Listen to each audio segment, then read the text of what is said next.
Time for the only radio show of its kind. Auctioneers of antiques, collectors of cool, veterans of vintage. It's the Donley Auctions Hour on AM 560, The Answer. For the next hour, enjoy great information about buying and selling antiques and collectibles, and some interesting stories. Now, the Donley Auctions Hour. Welcome to the Donley Auctions Hour. Thank you for joining us. We are here every Saturday at 1 o'clock, and boy, do we have some interesting stories for you today. Hi, I'm Susan. I'm here with Randy Donley and Mike Donley today. We are the owners of Donley Auctions in Union, Illinois, and we're just 60 miles west of Chicago. Let's talk about auction items. As a matter of fact, we have an auction going on today. Yes, we do. But, before we even talk about that, I want to mention last week a little bit. Can we do that? Oh, let's start with last week. Go ahead. Last week, folks, we did have our first live show, actually. And today, unfortunately, we are not live, so you can't do a call-in. But we had a call-in at our last show, and, boy, that was a lot of fun. It was interesting, We're going to certainly do that again. But today, we're tied up here at Donley Auctions because we do have an auction going on, so we can't do our show live at the same time, unfortunately, today. That's right. The auction started at 10 o'clock this morning, but some of the highlight key pieces are still available for viewing and to bid online. If anybody's interested in cars and trucks and high-end coin-op antique music items. Motorcycles. Oh, my gosh. There's such great stuff, and it'll probably be coming up around 1, 2, 3 o'clock. Some of those, the vehicles. I think everything's after about. 1, so we're starting now at 1 o'clock here with the radio show. And of course, later in the day, a lot of great coin-op.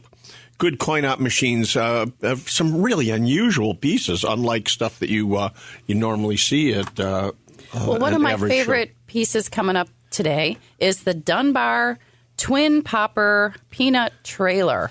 And it's a very valuable item. We have several popcorn machines in the auction, so I thought, hey, let's talk about popcorn today. Good. And let's do that kind of in our next segment, though, because we've got Mike here. And let's talk about what you've got as far as a favorite item in today's auction.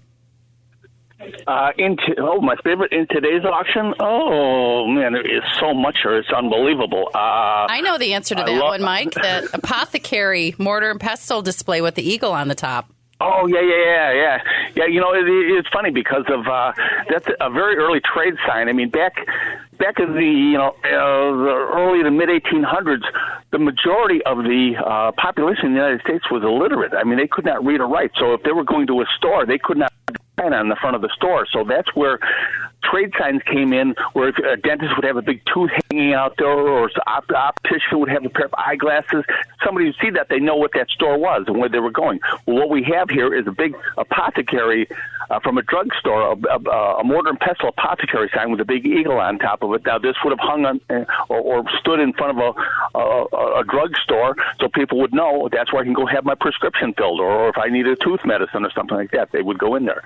So early trade signs are very collectible. So really, is that how barber poles came into existence? So people who, like you say, couldn't read, understood that was a barber shop? Oh, absolutely, yeah. And that's still with us today. The barber, I mean, you see the barber pole, you don't have to even see or know that it's a barber shop. Or a sign there. You know that's a barber shop. And that's what these trade signs told people.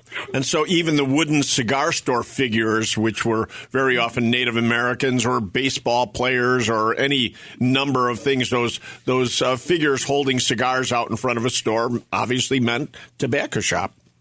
Correct. Yeah. If you look at old photographs of streets from the early in the mid 1800s and look at the photographs, you'll see these signs hanging in front of these shops. Well, that particular one, Mike, is 32 inches tall, just to give everybody an idea, because they can't really visualize it, and it's made of zinc, right? Made of zinc, yes, and cast iron eagle on top. I mean, with a gold leaf finish on it, absolutely outstanding. It's lot 1062. It's actually going to be one of the first items in the auction here within the first hour. Gotcha. But really cool. I mean, if nothing else, go up and look online, because you never know when you're going to find one in a garage sitting somewhere. So, well, that's what we always try to emphasize on this show is, the purpose of our show being helping people not only liquidate their items, but find out what some of this stuff is worth, because we're constantly being told by people who bring stuff in to us, oh, I found this at a garage sale. Oh, my God, I just got this, for $10, $20. And when we see these, what I'm going to refer to as pickers, who pick all this stuff up at garage sales and estate sales and everything, bringing it to us, selling it for high value, I just always feel bad for the people that sold it at their garage sales. I know. And, that brings me to an item that came in this week to Mike Donley's desk. And I heard you guys grumbling about it. I don't know why we take this kind of stuff. And then Mike did his homework and found a fascinating story about this particular item. And, Mike, I'll let you take it from here, but I wanted you to share that story with us today. Okay, it in a box, like we're saying, we're looking at saying, well, why would we want these in our auction? Well, it was a pair of inline skates, but they were very early. You could tell they were very early made, and not like the rollerblades of today, but very similar. And on the bottom was stamped Chicago Skate Company. So I get online, do a little research, and sure enough, in 1966, Chicago Skate Company, which was here in Chicago, obviously, they were the largest roller skate manufacturer in the world, actually. They developed and patented the inline skate in 1966. The public didn't go for it, so they shelved it real quick, and within a year they discontinued it. Well, fast forward to 1980, and a guy up in a 17-year-old kid actually up in Minnesota was working on a pair of skates so he could play hockey in the summertime, and developed his own set of inline skates, went up online, saw there was a patent on them already, so he hitchhikes down from Minneapolis down to Chicago Skate and makes a deal and buys their patent from them for little or no money. Scott Olson was his name, and we know the rest is history. He named his new invention or his new product rollerblades. It took the country by storm, grew into a $500 million a year industry, and within a couple of years, Chicago roller skate was bankrupt. They missed their opportunity. Wow. I love that story. Yeah. And so we got a pair here like in mint condition because they were probably never used, some new old stock items. So we've got the original 1960s version of a rollerblade that is so popular. And that's half the fun of what we do here is investigating company histories and such like that, because of aside from the artifact of what it is, it tells the story of this country, the manufacturing and how things evolved. Mike, it is so funny because even myself, I'm always saying to people, hey, don't sell this, without knowing, at your garage sales, $5, $10, because even when I looked at those skates, I thought, oh, piece of junk here. Why are these here at this auction hall? And then you do the research. But it was a similar situation when you came by to my desk with that license plate in your hand, telling me, oh, man, I got something really good here, and I'm looking at this license plate thinking, this is a piece of junk. If I would have been at Kane County Flea Market and saw that license plate for $100 on somebody's table, I would have been, just walking right past it. And you do the research and sell this license plate for $30,000. I keep bringing that up because, that's what we do. Right. Mm-hmm. That's why we have so many experts on our staff who can tell us these things, because not everybody knows the value of the item. So we find out for you. Again, you can check our website at DonleyAuctions.com. I suggest you go to our website and look at our auctions if you want to see the prices of some of the items that are going today. That'll give you an idea of the value.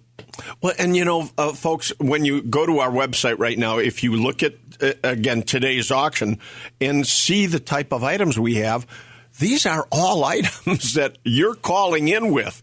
Look at what we have for sale, and we're getting this merchandise from you, our listeners, and this is out there, this is available, and we need more of the type of things we're selling today. We need pinball machines, we need slot machines, we need arcade games. There's just so many great things, because April is our annual spring classic. which is a 3 or 4 day auction. We do the best of the best at that time. So now is the perfect time to consign any of those high-end items for our April Spring Classic. Folks, give us a call at 815-923-7000 or email us at consign, CONSIGN, at donleyauctions.com. You know, Susan, this is one of the very few auctions so far, our April auction, that we do not have a bar and a back bar, big commercial bar. So, folks, anybody out there with an old saloon bar that's maybe still in a building that you have or in storage somewhere, we do need a big old Brunswick bar and back bar for our April auction. That's right. Give us a call. Again, the number is 815-923-7000. Mike, thanks for joining us today. Love the story about the skates. And check our website at donleyauctions.com. Don't go anywhere. I'm going to talk about popcorn today. It's one of my favorite snacks. I know you wanted to start with that, sooner or later. That's we'll for get sure. There. Okay. I know. Don't go anywhere, folks. You're listening to the Donley Auctions Hour right here on AM 560, The Answer. They've been called auctioneers of antiques, collectors of cool, even veterans of vintage. And they can introduce themselves. Thanks for listening. This is the Donley Auctions Hour on AM 560, The Answer. Welcome back to the Donley Auctions Hour. I'm Susan, co-owner of Donley Auctions in Union, Illinois, here with Randy Donley. We were just talking about missed opportunities and the Chicago Skate Company, how they missed an opportunity to produce inline skates, and some 17-year-old you know what, though? They took and ran with it. They did. Here's the whole thing. They did try it. And so it's not really a missed opportunity for them if the timing just wasn't right. You know, sometimes different inventions, work better at different times in history. And they, in the 1960s, they just weren't ready for that inline skate. Or, as you say, missed opportunity, maybe didn't promote it right. But I don't know. I just remember roller skating, in the 70s and 80s. It was all starting to change right at that time. So I don't know. What a great story. So, again, the purpose of bringing that up is that we don't want you to miss any opportunities by getting your valuable items into an auction. Set your goal for 2024 to downsize, minimalize, clear out. Call Donley Auctions. It is and put us in your will. Well, that's no joke, folks. Susan's laughing at that, but we're in many, many people's wills already. We've worked with various lawyers and estate planners and so on and so forth, where people at the time of their death have it already lined up that we will be doing the auctions for very large collections that they have, be it antique cars, motorcycles, arcade equipment, military relics, gun auctions. I mean, it's just amazing how many people have already made that decision. That's right. And I do want to touch base again real quick. We do have an auction going on today right now as we speak. And one of my favorite items, Mike talked about apothecary display piece. I love that popcorn wagon. So I wanted to just bring up how interesting popcorn collecting is. Not just really the wagons and the machines, but all of the supplies and everything that go with it. So we have what is called a Dunbar. What is that called, Randy? Oh, it's a Dunbar popcorn trailer. Wagon. Yeah. Mm-hmm. And it was. It's not a Creeders one, but Creeders started the production of popcorn wagons in machines. 1885. Yeah. Well, I think 1883 is probably when it was introduced at the World's Fair, was it not? No, that was in 1893. 1893. At the Columbian Expo, yeah. Wow. I know, right? So we have 4 or 5 of those popcorn machines, wagons, trailers in the auction today for anybody looking for some, big collector item like that in the popcorn industry. And, that brings up a very interesting point. The people very often say to me, hey, I don't want to wait for an auction. How can we liquidate this now? And, folks, we do buy all the time. For example, this popcorn collection was actually a popcorn museum out of state that was closing. And we went in and bought the whole collection, and we are now auctioning them off one piece at a time. But the gentleman did not want to sell them piecemeal, and I don't blame him. It's a very lengthy process, a lot of work. So very often we will go in and buy your whole collection also. But I always will give you the pros and cons, and that is this. We're going to buy cheap enough for us to make a profit, whereas we want you to be able to get more money out of it at auction, just like we would do. So it's a matter of timing. Right. And just a couple brand names to bring up with the popcorn items in the auction today are Dunbar, Kingery, Bartholomew, and Holcomb and Hoke. Holcomb and Hoke, yeah. Those are some great. I think they were out of Indiana, weren't they? But, I wanted some little history on Creeders. Charles Creeder started the company in Chicago, of course, in 1885. And he started out with peanut roasters. And he did not like the way that equipment was working, so he sold everything, moved to Chicago, and built a better one that was driven by steam. Wow. Yeah, isn't that great? And then he just decided to show everybody his new invention in 1893 at the Columbian Expo with making popcorn. But I have a little trivia question for you. Okay. You've seen on the peanut roasters, the little clown that turns the tumbler. Yeah, sure. I've seen 100 of them. If you haven't seen it, go look it up. He has a name. You know what his name is? I have no idea. The clown had a name. The clown had a name, yes. It was their little gimmick to get people interested to see what they were doing. His name was Toasty Roasty, for those of you Roasty. Wow. who knew that answer. Good job. So that's like a Ronald McDonald, symbol.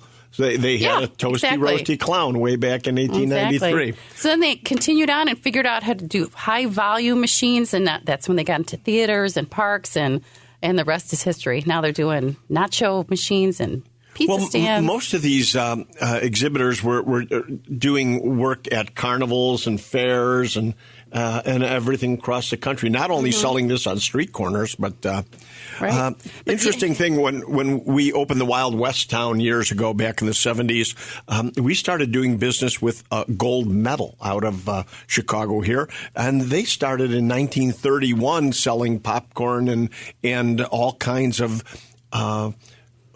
accessories, and they would sell equipment and everything, but they did the cotton candy and snow cones and everything. And so they were right in Chicago also. I think now they're like in Ohio. They're still in business, the Evans family.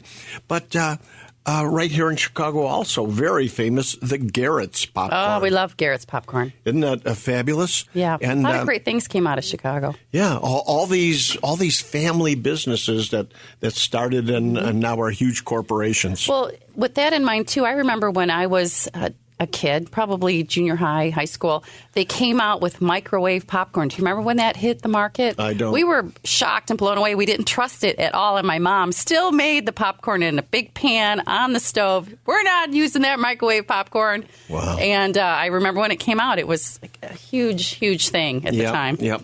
Well, okay, that's because we're talking about this because we have popcorn machines for sale today, folks.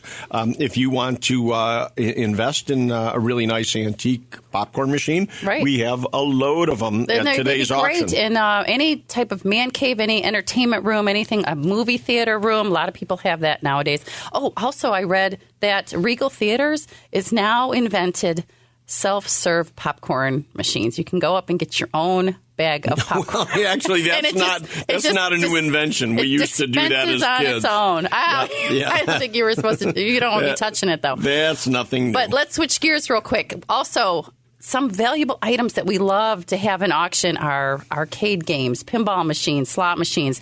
And in today's auction, there is a 1968 Sega Moto Polo game. This is such a rare piece. What do you know about this? And this, again, came out of the Barrington area, of course. Yeah.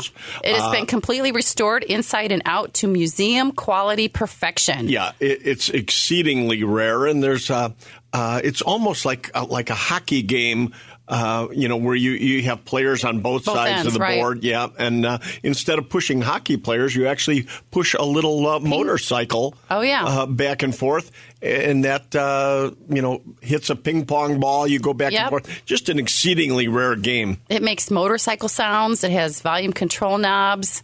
It's like a big hockey game kind of a thing. But wow, what a great piece. It has been replated, includes 2 coins for the coin box. It's just a phenomenal vintage item for sure. And that's lot 2052 in today's auction. Well, and again, folks, all kinds of goodies in today's auction. One of the things that we're going to be selling is a jukebox that our technician went over and had to rewire the entire jukebox, Susan. I know, I saw that. But in order to get our consignor the most money, that's what we had done for them. The whole thing is being rewired, and we pulled this out of a basement in the south side of Chicago just months ago. It's a beauty. And I understand that all the jukeboxes will be turned on and playing at the auction, I hope. Yes, So if you want to come out and preview any of that, Friday, that was yesterday, was the preview, but we'll also have, free preview in the morning, which is already over because it's 1 o'clock. Yep, okay. But you know what? That's the problem with not doing a live show, But folks. if you come out anyway and you still want to look at those items, we will always let you preview what we have on the floor. We've got a self-playing violin. We've got a self-playing banjo. We've got slot machines, antique cars, vintage signs. You name it. It's all being sold this Saturday, today. And my favorite item is that 54 custom Chevy pickup truck. Oh, yeah. My gosh. And there's still time. As we speak on the show right now, there's still time to bid on it. So get to DonleyAuctions.com. That's right. Go to the auction, click on the button that says catalog, peruse through there. You'll see where we're at. You'll even be able to see us on the stage. You'll be able to see our auctioneer. If you're at home right now, get online, check it out, because you want to see what things are worth today as well. So that's the best way to do it. We have thousands of bidders online looking at the stuff. And we have David, our military expert, coming up in our next segment. That's right. Don't go anywhere, folks. AM 560, The Answer. You're listening to the Donley Auctions Hour on AM 560, The Answer. Welcome back to the Donley Auctions Hour. I'm Susan, here with Randy Donley of Donley Auctions in Union, Illinois.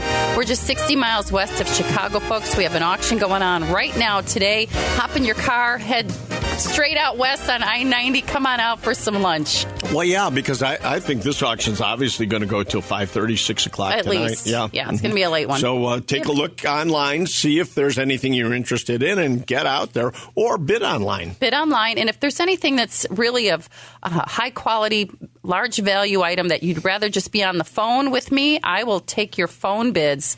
No problem. So it's just like you're at the auction with us. So you can always call us at 815-923-7000. Get your phone and absentee bids in, whatever's easiest for you, most convenient. But next, military and guns. We have an auction coming up in February 17th and 18th. Mark your calendar. We have David on the phone with us today to tell us a little bit about the military auction. Now, folks, before David even speaks to this, I do want to remind everybody it's not too late to get your items into this auction. So if you have anything in military relics, we're going to kind of give you our wants list in a few minutes.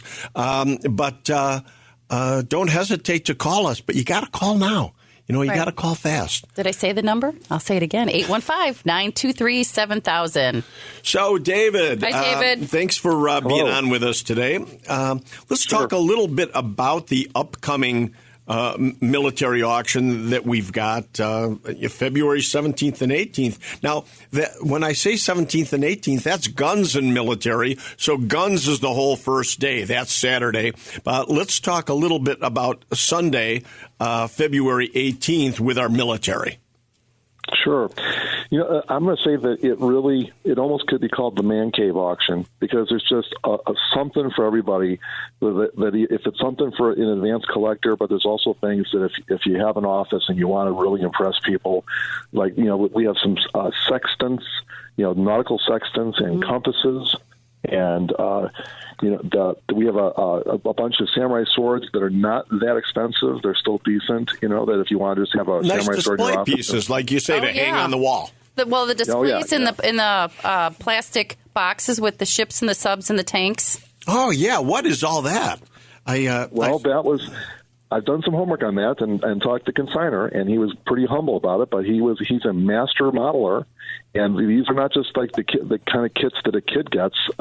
He's won awards. His models are in museums around the country. And he has these ones that are made by some of the top companies that produce model kits that are for professional modelers, and he has submarines and surface ships and German artillery pieces and American armored vehicles, and they're tastefully done under plexi with beautiful labels, and he's a master modeler. I was really surprised at the quality when I saw those coming in, and they're all in beautiful plexiglass boxes and everything. But tell me about this big Japanese World War II Japanese collection. I was really surprised at the quality that I'm seeing in this auction of Japanese relics, because so often we're top-loaded with German World War II or American items, but very rarely do we have this quantity of Japanese. Yes, this is a collector who got to a point when he decided that he was just going to slow down, and he would travel to Japan, and he would find things around the United States, and this is just it's from Japanese medals and decorations, beautiful ones, to Japanese uniforms, Japanese leather flight helmet like you'd see from Tora. And one thing that's just a standout is this: we have a jet fuel bottle that was used by the Japanese 2 experimental jet aircrafts, and this is a jet fuel bottle, and it's very cool. It's very rare, and we found out that the museum in Japan that has the only existing jet fighter on display, that they don't even have one of these bottles. Wow, so they may be our buyer. Possibly. We're going to make sure we get in contact with them, yes. And that's another thing, ladies and gentlemen. Being in the auction business today is not like it was, like you might think of, 30, 40, 50 years ago, where people would just come in and you'd hope a lot of people showed up and everything. Today, being online, we are all over the world. And I cannot tell you how much of this stuff goes overseas, because our GIs during World War II, they picked up souvenirs, brought them home, and now other countries are buying them here in the, at our auctions in the United States and bringing them home for their own collections and museums back overseas. It's just wild the way this stuff travels the countries and the world. So, if I may say so, the legwork that Donley Auction does, I've seen it, I've been part of it, contacting museums, contacting historical societies, contacting collector clubs to make sure they're aware of what we have for sale. And that is, in today's world, that is absolutely critical to get your word out that you've got great stuff, and it isn't just a bunch of people that show up on one day and barely no one sees it. And you know what else? Don't forget that you guys are going to be at the Show of Shows in Louisville in February, too. So if anybody's out that direction, stop by and see us, especially if you have anything to consign. David, don't leave us yet. I want to talk about the ordnance auction that's coming up in March. Can you stay with us? I sure can. Okay. Thank you, David. Again, give us a call at 815-923-7000. Do you have any military relics that you'd like to put in an auction? Give us a call and don't go anywhere. You're listening to us on AM 560, The Answer. And now, more of the Donley Auctions Hour on AM 560, The Answer. We are back with the Donley Auctions Hour. Thank you for sticking with us during that break. Again, I'm Susan. I'm co-owner of Donley Auctions, here with my wonderful partner, Randy Donley. Hi, Randy. Hey, Susan. I wanted to remind everybody, too, one of our, David was just talking about how we sell internationally and stuff goes all over the world. In one of our last auctions, we actually ended up selling a bust, a bronze bust that had been taken off of a building in Nuremberg, and it went back to Munich. It was sold to Munich, Germany, because, again, they wanted these military relics back for their own museums. And it's funny, again, how stuff goes back and forth. But, David, you're here with us now. We're going to be talking about the Geibel Ordnance Collection in a minute. But what are we looking for right now? If we were telling our listeners out there for any military relics that we want coming up for the February auction, I mean, we're always looking for flight jackets, World War II, especially the painted flight jackets that pilots and crew wore during World War II. But what are some of the other items that we should be looking for in people's homes right now? All right, so across the board, it's always the sword in the back of the closet. Now, ideally, when you ask me what are we looking for, we're looking for the person who might have 10 swords or 20 swords because we know how to handle collections. But, swords are something that a lot of people don't throw away and think they have value, and a lot of times they do. And I'd say also, we talked about the Geibel Ordnance Collection, and just to break it down, old artillery shells that sometimes ends up in the garage or someone turns it over and uses it as an ashtray, and sometimes those shells are worth hundreds of dollars. So, or the old uniforms in the back of the closet from somebody who had served, in Vietnam or Korea or World War II, and of course the leather flight jackets, always very, very popular. But and medals, a lot of people keep keepsakes, and all of a sudden they don't realize who that medal belonged to in the family, and why should they keep it, and they want to make sure it gets a good home, and groupings. Of like one man's items or one woman's items. And when I mention women, female nurse stuff, uniforms and hats from the early nurse corps of World War II, very, very, very collectible. And, just the one commonality in everybody's house. Someone served in the military and somebody played with toys. Back in the day, the Wild West town, when it was open, we had a large military collection, and my military collection on display there. One of my favorite exhibits was Women at War.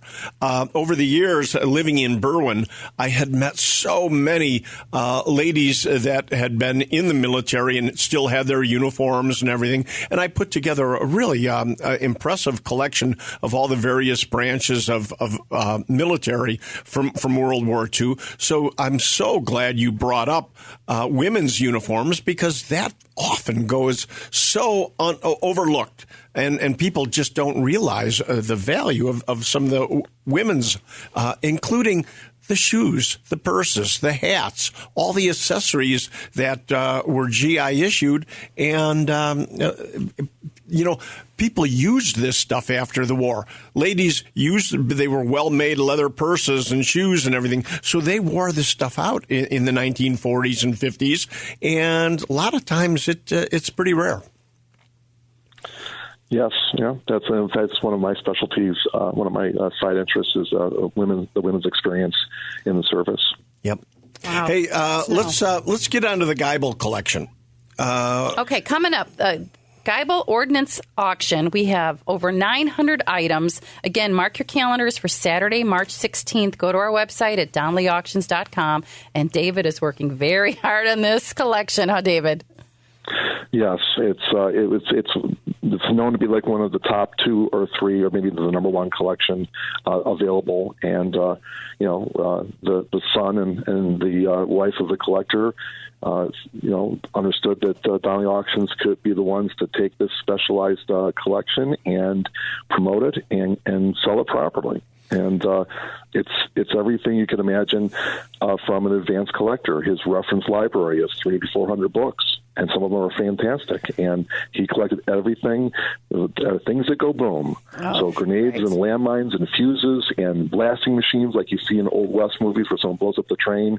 There's artillery shells, and there are prototypes, and there's rocket launchers, all of it legal, all of it reviewed by the federal government. Real quick, can we ship those items? Yeah, we can ship them, okay, but they have to be shipped to an American address to one of the 50 states because of the climate and some of the changing rules. We have to ship ground, and we have to ship only to a U.S. address. Good to know. Well, and I'm glad you brought up, the importance of who to sell this to. We do have an FFL, for guns and everything, but that's one thing that we will be able to help you with, is making sure that what you have is legal. Sometimes GIs brought stuff home that, isn't 100% legal by today's standards, so it still has to be turned over to the proper authorities. We can help you do all that. Again, with our FFL, we'll look at all this for you and make sure this is all done the right way. Speaking of which, we picked up over 100 guns. That's right. It's this a busy week alone. Right. Just this week. 100 firearms coming up in our February 17th auction. Again, not too late to consign firearms, ammunition, reloading gear, sportsmen, hunting, fishing, anything like that.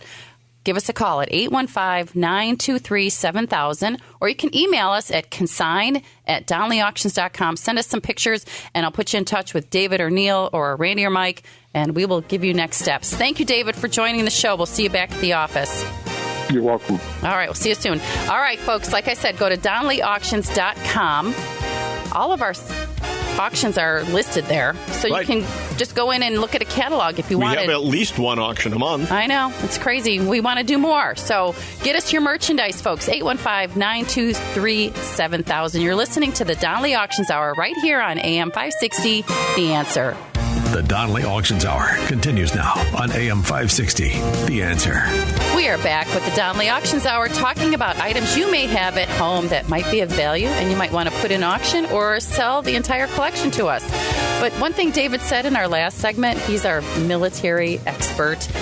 He said back in the day, you either were in the military or playing with toys. So I thought that'd be a good comment to make because we have a toy auction coming up in March. Wow, that's around the corner, folks. I know. So if you have any antique toys, and that includes all kinds of items, whether it's old cast iron toys, like arcade or Hubley or anything, or tin toys, tin wind-ups, plastic toys, trains. Trains is always big, and even certain dolls. Unfortunately, dolls were manufactured so plentifully, and so many people collected up dolls and then just bought them as investment pieces, only to find out that because they were so mass manufactured, they have very little value today. Well, I see you have on your note here, Cabbage Patch. What can you tell me about? Are those valuable, Cabbage Patch dolls? Well, you know what? A woman who had consigned some really nice pieces to us, some oil paintings and everything, the other day called and said, "Oh, I've got some Cabbage Patch dolls." And just like anybody would think, my first reaction was, they're not worth anything.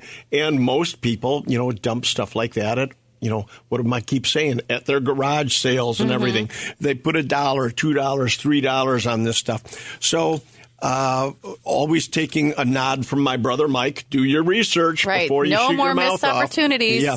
So in researching Cabbage Patch dolls, there's a lot of them that are worth $10, $15, $25. But there's also a bunch of the early Cabbage Patch dolls and everything that are going, as high as, Susan, as high as $9,000, $10,000. What? I kid you not. Oh, my gosh. I remember when those came out. That's why, folks, you're not that old. You have to have us, either yourself or us, do the research. Okay. You can't throw away a lottery ticket without checking the numbers. Early Cabbage Patch dolls only. Well, it's probably the same with Beanie Babies and everything. There's only a couple rare ones here and there, but, most of them are not. You gotta know. You've got to know which ones have some value. Well, you know what I like, too, about the toy auction coming up? Some of my favorite items are mechanical banks, those cast iron mechanical banks. We had a huge collection of those once. Those sold so well. I would love to see another bank collection if anybody has anything like that. Give us a call at 815-923-7000. And that's it, folks. You have collections out there. You need to sell these, or you've inherited a home with all kinds of antiques and items, and that doesn't necessarily have to be antique. Look at Cabbage Patch. Isn't that old? Right? We're talking. Well, it is old if you're thinking 50 years already. Well, 1980 is already 43 years old. Yeah. So a lot there of you go. vintage stuff is extremely valuable, like vintage electronics and turntables and speakers. Yeah, that's because we have an auction coming up with those items as well this summer. We've got a whole 1950s pink kitchen set that looks like the out of the Barbie movie. What, the whole kitchen is pink? It's all pink appliances and everything. That's the way it was manufactured. Somebody just didn't paint this pink. Wait till you see this. Oh, my gosh. I can't wait for that. Came out of California, You folks. never know what's going to come in Donley Auctions. So be sure you check our website, folks, at DonleyAuctions.com. Email us at consign@DonleyAuctions.com. Don't forget, there's plenty of ways to bid at an auction. I can take your phone bids. We can take absentee bids. You can bid online, and you can come to see us in person in Union, Illinois. So thank you for joining us. We got an auction today. We got an auction today, right? It's not too late. Come on out. The weather's nice. Again, thanks for listening to the Donley Auctions Hour. For now, I'm Susan. And I'm Randy Donley. And we'll see you at the auction. Thanks for listening to the Donley Auctions Hour on AM 560, The Answer. Check out all the latest information on upcoming auctions and collectibles at DonleyAuctions.com. And while you're there, you can contact someone about buying or selling your collectibles or estates. That's DonleyAuctions.com.